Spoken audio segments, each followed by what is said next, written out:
పొద్దు పొద్దున్నే reels scroll చేస్తుంటే ఈ డ్రాయింగ్ నచ్చి ఇది ఎలాగైనా చేయాల్సిందే అని కూర్చున్నా. ఈవినింగ్కి అంతా ఫినిష్ చేసేసి నెక్స్ట్ డే చక్కగా పూజలో పెట్టేశాను. రోజంతా వర్షం పడుతూనే ఉండటం వల్ల ఈ క్యూట్ గణపయ్యకి ఫోటోషూట్ చేయడం కుదరనే లేదు. వదిన కాల్ చేసి గుడిలో చక్కెర పొంగల్ పెట్టేసి చెప్పింది. అబ్బా నాకు కావాలి, ఈవినింగ్లా చేసి పెడతా అంది. అలాగే వర్షం తగ్గాక చూద్దాం. అలా చూస్తూ ఉండగా వర్షం ఆగిపోయింది అని అమ్మ పిలిచింది. వెంటనే ఆ గణపయ్యకి 4 గుంజీలు తీసి టక్కున ఆ బొమ్మను తీసుకొని ఫోటోషూట్కి తీసుకుపోయా. అలా తీస్తుండగా ఒక 3 బుడ్డోళ్ళు వచ్చి ఏది అక్క చూపించు అని ఎగ్జైటెడ్గా అడిగారు. సరే అని ఇచ్చాను.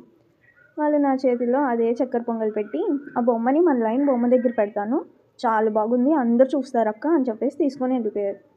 ఫొటోస్ తీయాలి ఇవ్వండర్రా అన్నా కానీ వినకుండా తీసుకుపోయారు. ఎలాగో ఈవినింగ్ 8కి నన్ను ఆ పెద్ద బొమ్మ దగ్గర పెట్టాలి అని అమ్మ ఆఫ్టర్నూనే చెప్పింది. నా కోసం ఆ గణపయ్య పంపిన చక్కెర పొంగల్ తింటూ డేనే ఎండ్ చేశాను.